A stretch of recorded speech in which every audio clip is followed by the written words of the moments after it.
नमस्कार बंधुगण आमे शुणुचे उपन्यास शास्ति लेखक कान्हूचरण महांती। आसंतु शुणिबा उपन्यास शास्तिर चतुर्थ पर्याय। खंड खंड भंगा बौद्ध भासीगली तोरा जह्नर मोह छपाई। धोबीर मनरे सेमिति केते भावना आकार प्रकार गढ़ी गढ़िका भासीगला। उज्ज्वल जह्न परि स्थिर होई रहिला गोटिए भावना, सोनियार बंचिबार अधिकार अछि। सोनिया बंचिब। समाज आखिरे से हो पछे छतरखिया कांगाल अस्पृश्य अजाति पतित अनंत आत्मार आखिरे से श्रेष्ठ जीव मनीष। धोबी उठिला, तार भितरर नारीत्व तेजी होई उठिला। से नारी सृष्टि पाई तार जन्म, ध्वंस पाई नुहे। से करे सृजन, से बंचेई रखे दुनिया को। से जननी, से माता। जननी हेबाकू खोजे पुरुष, माता हेबाकू से खोजे शक्ति। शक्ति तार कोमलता। धोबी चाहि रहिला नाही। एपाख घरू दादा खुड़ींकर घुंगुड़ी शुभुची, सामना घरू बोऊ बिली बिलेई उठुची। आउ सबु निश्चल। धोबी बैठा जालिला, पेटरा खोली लुगा काढ़िला, पुड़ी काढ़िला खंडे मठ। एई लुगा एई मठ तार स्वामींकर। से आजी नाहांती। केते स्मृति लागी रहिची तहिरे। कांगाल को बंचेबा पाई कांगालर सेवारे लागू। धोबी रोषेई घर को गला, भाविला काहाकू से उठेइब नाही। जहा करिब से निजे, केही जानिबे नाही। से कांगाल को बंचेइब। सेही निछाटिया छातीथरा सितुकिया अधरातिरे जेतेबेले गाँ सारा निदरे अचेत होई सपन देखुचंती, जेतेबेले भूत प्रेत डाआणी चिरुगुणी और ठाकुराणींकर भेटणा डररे गाँ लोके घर छाड़ी पदाकू गोड़ बढ़ाइबाकू साहस करिबे नाही, जेतेबेले गछ बुदा और खाल ढिपर अंधारिया छाईरे मनीषर आदिम विश्वास छनकारी अशरीर आत्मा डेई उठी आखि तराटे, सेतिकी बेले धोबी गाँ दांडकू गोड़ बढ़ाइला। कांधरे पड़ीची लुगा ओ मठ। तार गोटे हातरे पानी लोटा, आउ आर हातरे खंडे कंसारे कण खाइबा चीज। बापा माँ दादी खुड़ी शाशु शशुरंक अति गेल्हा झियो धोबी। पदाकू गोड़ काढ़िले जहार पछे पछे लोक, काले पिलाटा चमकी पड़िबो। से आजी गाँ दांडरे चालिछि एकुटिया, राति अधरी कांगालर सेवा पाई। हाँ, से जाने कांगालर सेवा पाई। मृत स्वामींकर अधा कामकू शेष करिबाकू हेउ पछे अपमान, जाऊ पछे जीवन। मंदिर पाख चांदिनी कड़रे जेउठी छापी छापिका आलुओ छाई पड़िछि। सोनिया धूली उपरी पड़िछि। देह तार हेमाल होई उठिछि। उपरू बर्षुछि थंडा। तळ माटी कोल मारिलाणी। छिंडा लुगाटीकू एपाखरू टाणिले से पाख पुंगुळा हेउछि। पेटरे दाना पड़ी नाही। गर्जी उठुछि। निद केमिति हेब? हेले राति अध। चारि समस्ते ताकू उपहास करुछंती। समस्ते ताकू संकेत दउछंती, फेरी जा फेरी जा। बंधु बांधव आत्मीय स्वजन सबु मिछ। जन्म माटीर माया गोटिए निशा। विशाल पृथ्वी तोर जन्म माटीर केते जुगर केजाणी। तार पूर्वपुरुष भगवान बाहरी आसिले नाही। लक्ष लक्ष निरीह प्राणी बाट घाटरे पड़ी मले।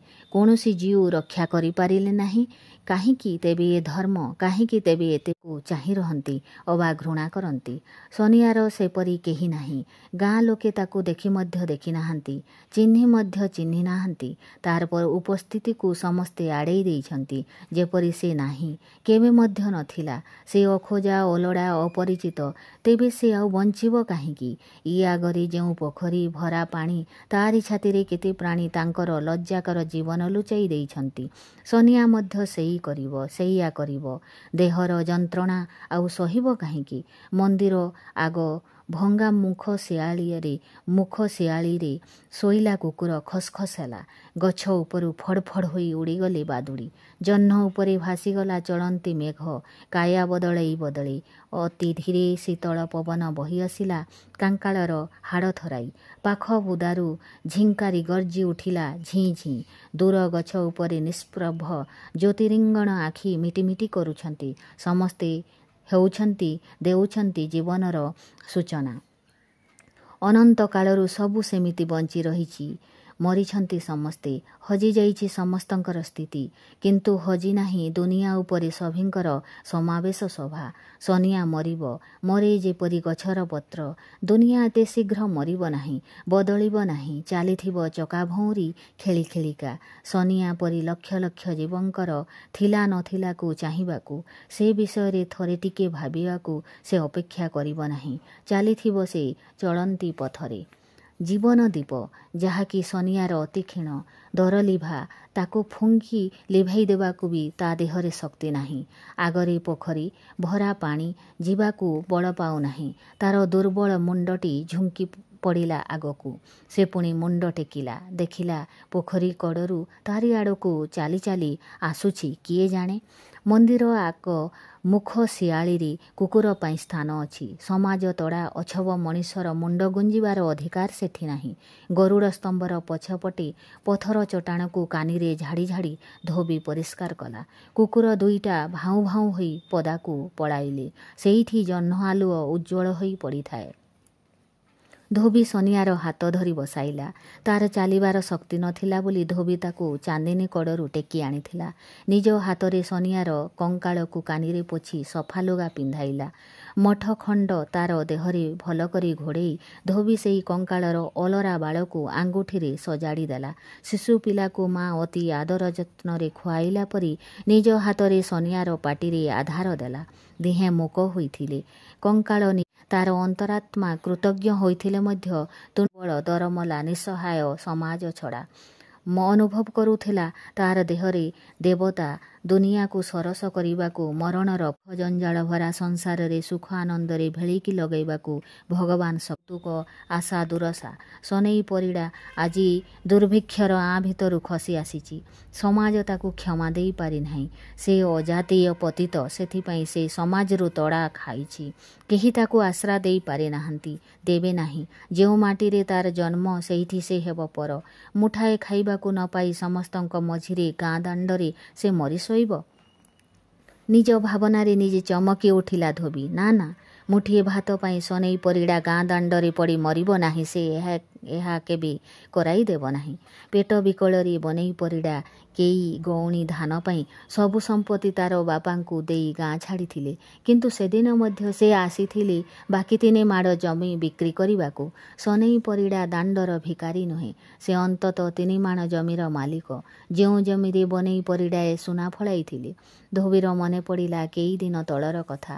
ରାତି 3 ଘଡ଼ି ବେଳେ ତାଙ୍କର ଦାଣ୍ଡ ପିଣ୍ଡାରେ ଛୋଟ ସଭାଟିଏ ବସିଥାଏ। ଚିନ୍ତେଇ ସ୍ୱାଇଁ, ରାମ ପ୍ରହରାଜେ, ହରି ମହାନ୍ତିଏ, ବାମ ଓଝା, ବିଶି ଜେନା, ଏମିତି ଆହୁରି କେତେ ଲୋକ ବସିଥାନ୍ତି। ସ୍ୱାଇଁଏ କହିଲେ, ବନେଇ ପରିଡ଼ାଙ୍କର ଘର ବାରି ଛାଡ଼ି ମହାଦେବ ଚକରେ ଯେଉଁ 3 ମାଣ ଅଉଲ ନମ୍ବର ଜମି ଅଛି, ସେତକ ତ ସେ କାହାକୁ ବିକି ନାହାନ୍ତି, ବନ୍ଧା ଛନ୍ଦା ଦେଇ ନାହାନ୍ତି। ପରିଡ଼ା ବଂଶର ସମସ୍ତେ ମରି ହଜିଗଲେ, କେହି ଫେରିଲେ ନାହିଁ। ଜମି ଆଉ ପଡ଼ିଆ ପଡ଼ିବ କାହିଁକି? ବିଶି ଜେନା ଆଉ ବାମ ଓଝାଙ୍କ ଜମିକୁ ଲାଗି ପରିଡ଼ାଙ୍କର 7 କିଆରୀ ଜମି। ଜେନାଏ ଆଉ ଓଝାଏ ତାକୁ ଚାଷ କରି ଫସଲ କରନ୍ତୁ। ଚାଷୀ ଭାଗ ନେଇ ରାଜଭାଗ ପ୍ରହରାଜଙ୍କ ମାରଫତ କରିଦେଲେ ନିଅଂଶି ମାଲ ଠାକୁରଙ୍କ ସେବାରେ ଲାଗିବ। ଯାନି ଯାତରାକୁ ଆଉ ହଇରାଣିଆ ହେବାକୁ ପଡ଼ିବ ନାହିଁ। ଧୋବି ନିଜେ ଏହା ଶୁଣିଛି। ସନେଇ ପରିଡ଼ାର ଧାନ ପ୍ରହରାଜଙ୍କ ଘରେ ଜମା ଅଛି। ମୁଠିଏ ଭାତ ପାଇଁ ସେ କାହିଁକି ପର ଓଳି ତଳେ ହାତ ପାତିବ? ଖାଇବାକୁ ନ ପାଇ କାହିଁକି ସେ ଗାଁ ଦାଣ୍ଡରେ ପଡ଼ି ମରିବ? ଧୋବି ଏସବୁ କଥା ସନିଆକୁ କିଛି କହିଲା ନାହିଁ। କୌଣସି କଥା ଶୁଣିବା, ଭାବି ଠିକଣା କରିବା କିମ୍ବା କୌଣସି କାର୍ଯ୍ୟ କରିବା ଅବସ୍ଥାରେ ସେ ନଥିଲା। ଗାଁ ଲୋକେ ଯଦି ନାହିଁ କରନ୍ତି, ଟାଣ ହାତରେ କିଛି ଗୋଟିଏ କରିବାକୁ ତାର ସାହସ ହେବ ନାହିଁ। ସେ ଆଗେ ବଞ୍ଚି ରହୁ, ପୂର୍ବ ଦେହ ଫେରି ପାଉ। ଧୋବି କଅଁଳେଇ କହିଲା, ସନିଆ ଭାଇ, ତୁ ଏଇଠି ଟିକେ ଶୋଇପଡ଼ି ସୁସ୍ଥ ହ। ଫେରି ଆସିଛୁ ଯେତେବେଳେ ଅବଶ୍ୟ କାହାରି ହେଲେ ତୋ ପାଇଁ ମନ ତୁଟିବ। ସୁଖ ଦୁଃଖ ସଂସାରରେ ଲାଗି ରହିଛି। ହତାଶ ହେଲେ ଲାଭ ନାହିଁ, ତୁ ଶୋଇପଡ଼। ସେଇ ହେମାଳିଆ ପଥର ଚଟାଣ ଉପରେ ସନିଆର ଛିଣ୍ଡା ଲୁଗା ବିଛାଇ ଧୋବି ଧୀରେ ଧୀରେ ତାକୁ ଶୁଆଇ ଦେଲା। ତାର ହାଡ଼ୁଆ ଗୋଡ଼ ଆଉଁସି ପୁଣି କହିଲା, ସକାଳୁ ନିଦ ଭାଙ୍ଗିଲେ ମନ୍ଦିର ଭିତରୁ ଉଠିଯିବୁ ସନିଆ ଭାଇ, ନୋହିଲେ ମିଛଟାରେ ଲୋକେ ଚହଳ ପକାଇବେ। କେତେ ଲୋକ କେତେ କ'ଣ ପଚାରିବେ। ତୁନି ରହିବା ସବୁଠାରୁ ଭଲ। କଙ୍କାଳର ପାଟି ଖୋଲିଲା ଧୋବି। ତାର ହାତକୁ ମୁଠାଇ ଧରି ଧୋବି ପଚାରିଲା, କ'ଣ ସନିଆ ଭାଇ? ମରିବାକୁ ମୋର ଇଚ୍ଛା ହେଉନାହିଁ। ଧୋବି ହସିଲା ସ୍ୱରରେ କହିଲା, କାହାରି କେବେ ଇଚ୍ଛା ହୁଏ ନାହିଁ ରେ, ତଥାପି ମଣିଷ ମରେ। ଧୋବିର ହାତ ମୁଠା ଭିତରେ ସନିଆର ହାତ ଥରି ଉଠିଲା। ଘଣ୍ଟାକ ଆଗରୁ ଯେ ଭାବୁଥିଲା ଭରା ପୋଖରୀର ପାଣିରେ ଝାସ ଦେଇ ସବୁ ଦୁଃଖ କଷ୍ଟ ଶେଷ କରିଦେବ, ମରଣର ନାମରେ ସେ ଚମକି ଉଠିଲା କାହିଁକି? ଧୋବିର ପରଶ ସେହି କଙ୍କାଳର ହାଡ଼ରେ ମଳୟର ପରଶ ଲଗାଇଲା। ସନିଆ ଥରିଲା ସ୍ୱରରେ କହିଲା, ନାଇଁ, ମରଣକୁ କେତେ ରୂପରେ ନୀତି ଦେଖିଛି। ଭାବିଥିଲି ଯେ ଯେତେବେଳେ ଆସିବାର ଆସିବ। ଧୋବି, ତୁ ମୋତେ ବଞ୍ଚେଇବାକୁ ଆସିଛୁ। ମୋର ବଞ୍ଚିବାକୁ ଆଗ୍ରହ ହେଉଛି ତୋରି ପାଇଁ। ଧୋବିର ଦେହ ସାରା ଥରି ଉଠିଲା ଭୟରେ, ଲଜ୍ଜାରେ, ଘୃଣାରେ।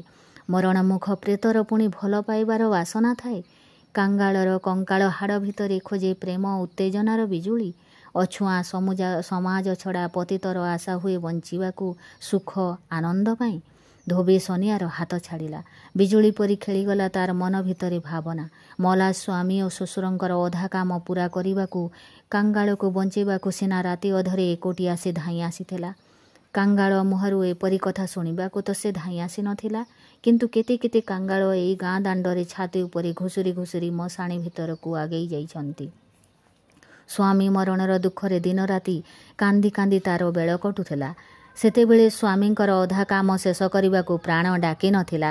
ଆଜି ପରିଚିତ ସନିଆ କାଙ୍ଗାଳ ହୋଇ ଫେରିଛି।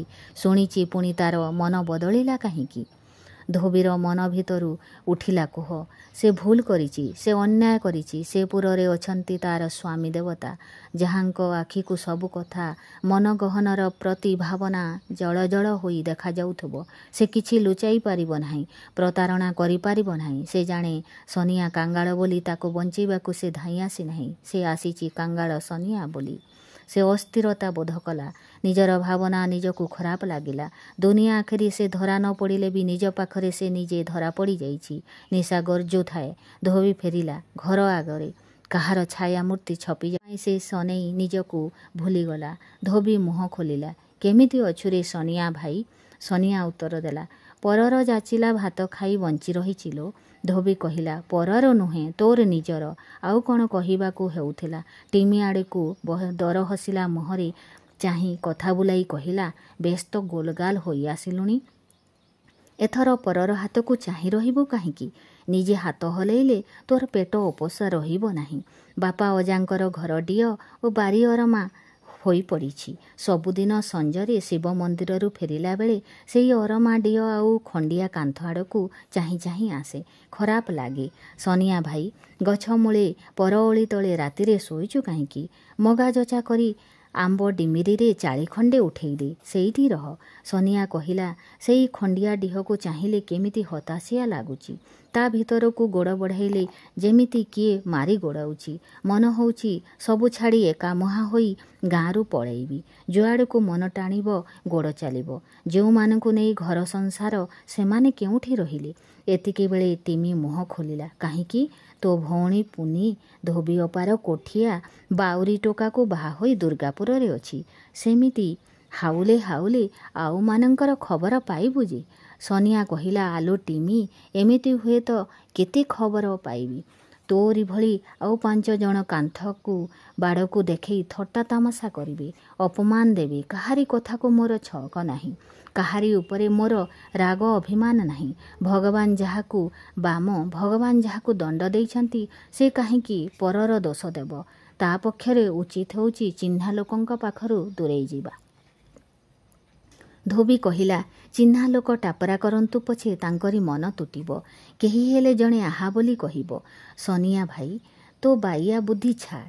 ପରିଡ଼ା କୂଳ ଲୋପ କରିବା ଠାକୁରଙ୍କର ଇଚ୍ଛା ନୁହେଁ। ସେଥିପାଇଁ ତୁ ଫେରି ଆସିଛୁ। ଗାଁ ମାଟିରେ ପଡ଼ିଥାରେ, ମୋ ବୋଲ କର। ସନିଆ ହସିଲା। ଧୋବିର ତୋରା ମୁହଁକୁ ପିଇଲା ଆଖିରେ ଦଣ୍ଡେ ଚାହିଁ କହିଲା, ଗାଁ ମାଟିରେ ଅଛୁଆଁ ଅଛବ ହୋଇ ପଡ଼ି ରହିବି। ଯେଉଁମାନଙ୍କୁ ଛୁଇଁଲେ ଦିନେ ମୁଁ ଛୁଆ ହେଉଥିଲି, ସେମାନେ ମୋତେ ଛୁଇଁଲେ ଛୁଆଁ ହେବେ। କେମିତି ପ୍ରାଣ ଧରି ସହିବି ଧୋବି? ପର ଗାଁରେ, ଅଜଣା ଥାନରେ, ଅଚିହ୍ନା ଲୋକଙ୍କ ମଝିରେ ରହି ନିଜକୁ ପାଣହାଡ଼ି ବୋଲି ପରିଚୟ ଦେଲେ କିଛି କ୍ଷତି ନାହିଁ। ବଞ୍ଚିବାର କଥା ବଞ୍ଚିବି।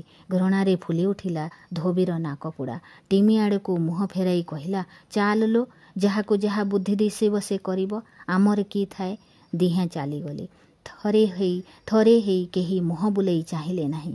କିନ୍ତୁ ସନିଆ ଧୋବିର ଗଲା ଦୋହଲା ଦେହକୁ ଚାହିଁ ରହିଥିଲା ବନ୍ଧ ଆରପାଖ ସେ ଛପିଯିବା ଯାଏଁ।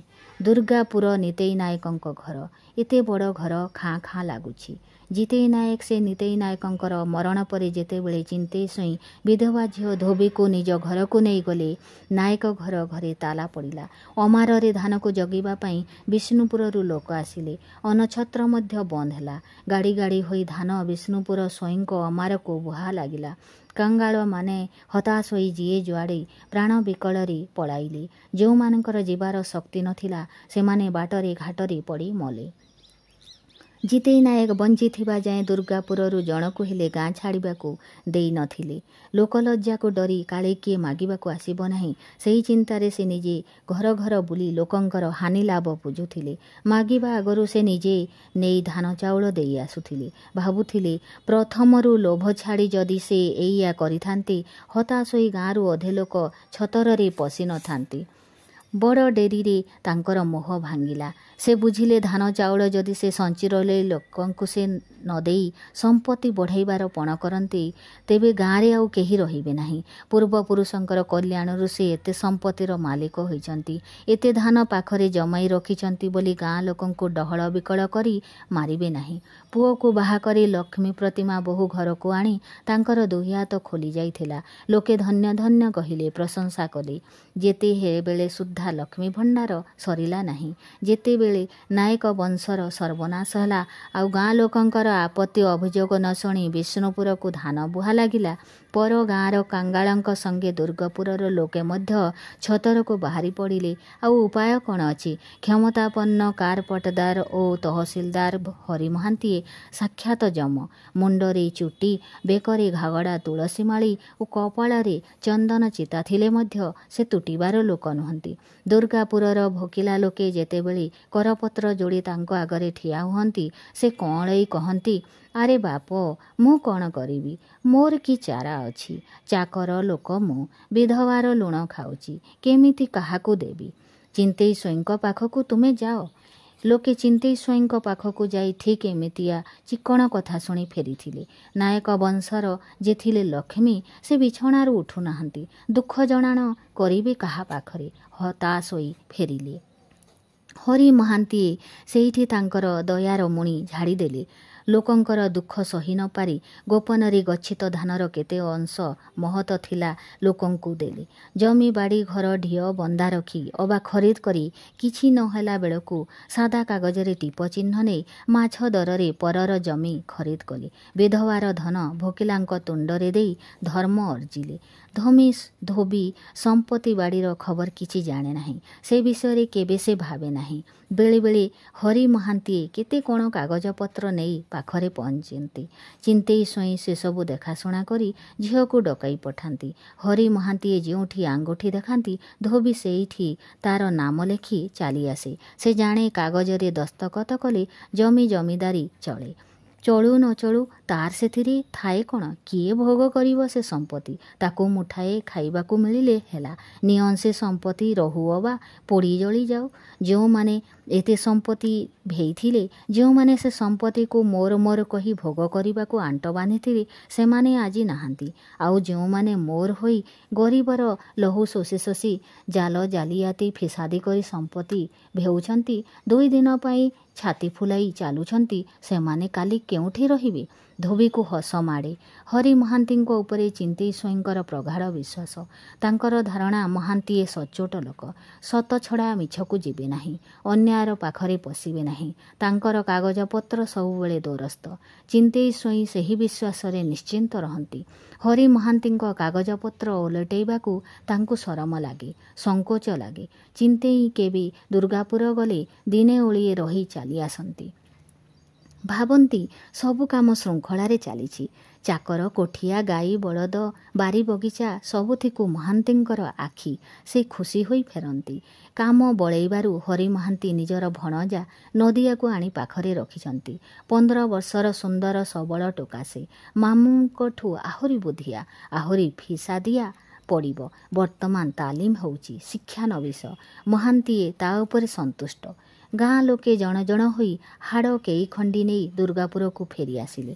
ଆତ୍ମୀୟ ସ୍ୱଜଙ୍କୁ ହରାଇଥିଲେ ବି ଗାଁ ମାଟିର ଲୋଭ ଛାଡ଼ି ପାରିଲେ ନାହିଁ। ହରି ମହାନ୍ତିଏ ତାଙ୍କର ବୁଦ୍ଧିର ଜାଲ ଖେଳାଇ ଦେଲେ। ଫେରିଲା କାଙ୍ଗାଳଙ୍କର ଅବଶିଷ୍ଟ ଯାହା ସମ୍ପତ୍ତି ଥିଲା ସେତକ ଲେଖେଇ ନେଇ ପିଠିରେ ହାତ ଆଉଁସି କାଙ୍ଗାଳକୁ ବଞ୍ଚିବା ପାଇଁ ସେ ଖାଦ୍ୟ ଯୋଗାଇଲେ।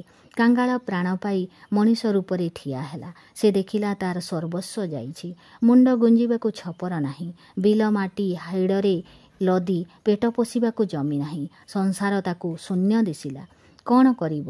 ଯେଉଁ ଜମି ହରି ମହାନ୍ତିଙ୍କୁ ଲେଖିଦେଇଛି ଜୀବନ ଥାଉଣୁ ତାକୁ ଫେରାଇ ଆଣି ପାରିବ ନାହିଁ। କାଗଜର ମହତ୍ତ୍ୱ ରଖିବାକୁ ଶକ୍ତିଶାଳୀ ଆଇନ ଆଖି ତରାଟି ଠେଙ୍ଗା ଧରି ବସିଛି। ନିଜେ ଠେଙ୍ଗା ଟେକିଲେ ନିଜ ମୁଣ୍ଡରେ ପଡ଼ିବ। ହରି ମହାନ୍ତି କୋଠିଆ କି ମୂଲିଆ ହୋଇ ନିଜ ଜମିରେ ନିଜେ ମୂଲ ଲାଗି କେହି କେହି ଚଳିଲେ। ଯେଉଁମାନେ ଚାରି ଦୌଡ଼ି କଟା, ଯେଉଁମାନଙ୍କର ଆତ୍ମସମ୍ମାନ ଅଛି, ସେମାନେ ଗାଁ ଠାକୁରଙ୍କୁ ଶେଷ ନମସ୍କାର କରି ଯୁଆଡ଼କୁ ମନ ଟାଣିଲା ଚାଲିଲେ। ଗାଁ ଲୋକଙ୍କର ମମତା ଚିରଦିନ ପାଇଁ କାଟିଦେଲେ। ଯେଉଁମାନେ ମୂଲିଆ କୋଠିଆ ହୋଇ ପେଟ ପୋଷିବାକୁ ରହିଲେ ସେମାନଙ୍କର ପରିତ୍ରାଣ କାହିଁ? ସନେଇ ପରିଡ଼ା ପରି ସେମାନେ ହେଲେ ଅଛୁଆଁ, ଅଜାତି, ପତିତ। ଜମିଦାରକୁ କର ଦେବାକୁ ସିନା ତାଙ୍କୁ ପଡ଼ିଲା ନାହିଁ। ଏ ଜୀବନରେ ଜମିବାଡ଼ିର ଯିଏ ମାଲିକ, କିନ୍ତୁ ଦେହର ମାଲିକ ଯେଉଁ ପୁରୋହିତ, ଜୀବନର ସେ ପାରିକୁ ଆତ୍ମାର ବାଟ ଯେଉଁ ବ୍ରାହ୍ମଣ ଫିଟାନ୍ତି, ସ୍ୱର୍ଗ କି ନରକର ସିଡ଼ି ପଡ଼ିଛି ଯାହାଙ୍କ ହାତରେ, ଭଗବାନଙ୍କର ଧର୍ମ ଓ କଲ୍ୟାଣର ଗନ୍ତାଘରର ଚାବି ଯାହାଙ୍କ ପାଖରେ, ଯୁଗ ଯୁଗ ଧରି ଆତ୍ମାର ଉନ୍ନତି ପାଇଁ ଯେ ଆଇନ ଗଢ଼ିଛନ୍ତି ସେ ସବୁକୁ ବ୍ୟବହାର କରିବାର ଅଧିକାର ଯାହାଙ୍କର ହାତରେ ଅଛି, ବିନା କରରେ ତାଙ୍କର ମନ ତୁଟିଲା ନାହିଁ। ଆଇନ ପୋଥିର ଡୋର ଖୋଲିଲା ନାହିଁ। ଯେଉଁମାନେ ଅଛୁଆଁ ଅଜାତି ହୋଇ ରହିଲେ ସେମାନଙ୍କର ସମ୍ବଳ ନାହିଁ ଯେ ବ୍ରାହ୍ମଣର ଶାଗ ପଟାଳି ମଣିଷର ହାତଗଢ଼ା ମାଟି ପଥରର ଦେବତା ଆଗରେ ଭୋଗ ଲଗାଇ ପାରିବେ। ବ୍ରାହ୍ମଣ ଭୋଜନୀ ଓ ଦକ୍ଷିଣାର ବ୍ୟବସ୍ଥା କରି କାୟା ଶୁଦ୍ଧି କରିବେ। କଳଙ୍କି ଲଗା ଆତ୍ମାରୁ କଳଙ୍କ ଧୋଇ ପାରିବେ।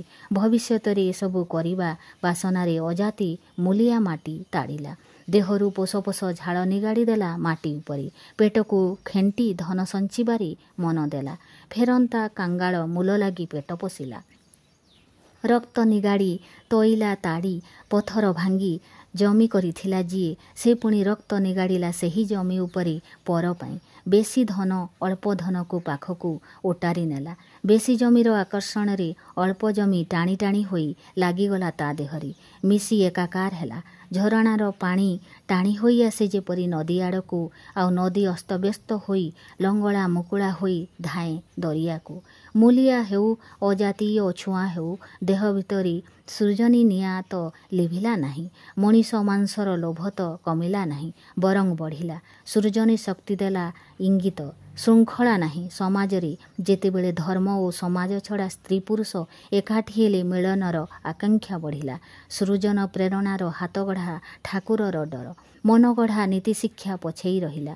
ଯାହାର ଯେଉଁଠି ମନ ମିଳିଲା ସେ ରହିଲା ତାରି ପାଖରେ। ଦରମଲା ସମାଜ ପାଟି କରି ଉଠିଲା, ଅଜାତି, ଅଛୁଆଁ, ପତିତ, ଛତରଖିଆ। ପୁନିର ଜୀବନରେ ତାହା ହିଁ ଘଟିଛି। କେତେ ଦୁଃଖ ଅଙ୍ଗେ ନିଭେଇ ଆପଣାର ଲୋକଙ୍କ ପାଖରୁ ଅଲଗା ହୋଇ ଜୀବନକୁ ସେ ବଞ୍ଚାଇ ରଖିଲା। ଦୁର୍ଭିକ୍ଷ ପରେ କେତେ ଆଶା କରି ଭିକ ମାଗି ପେଟ ପୋଷି ଜନ୍ମ ମାଟିର ମାୟାରେ ଗୋଡ଼ ଫେରାଇଲା। କେତେ ଲୋକଙ୍କ ଘରେ ଆଶ୍ରା ନେଇଛି, ପୁଣି ମାଟିର ମାୟାରେ ଛପି ଛପି ଚାଲି ଆସିଛି। କଅଁଳ ଯୌବନର ଅମାନିଆ ଉତ୍ତେଜନାକୁ ଆୟତ୍ତ କରି ନ ପାରି କେତେ ଅପରିଚିତ ମାଟିର ମଣିଷଙ୍କ ଉପରକୁ ମୁହୂର୍ତ୍ତକ ପାଇଁ ଆଉଜି ପଡ଼ିଛି। ପୁଣି ଚାଲିଛି ଆଗକୁ। ବାଟ କଡ଼ର ବନ୍ଧୁ ତାକୁ ଅଟକାଇ ରଖିପାରି ନାହିଁ। କ୍ଷଣକର ଆନନ୍ଦରେ ଗାଁ ମାଟିର ମମତା ସେ ଭୁଲି ପାରିନାହିଁ। ଚାଲିଛି ଦୁର୍ଗାପୁର।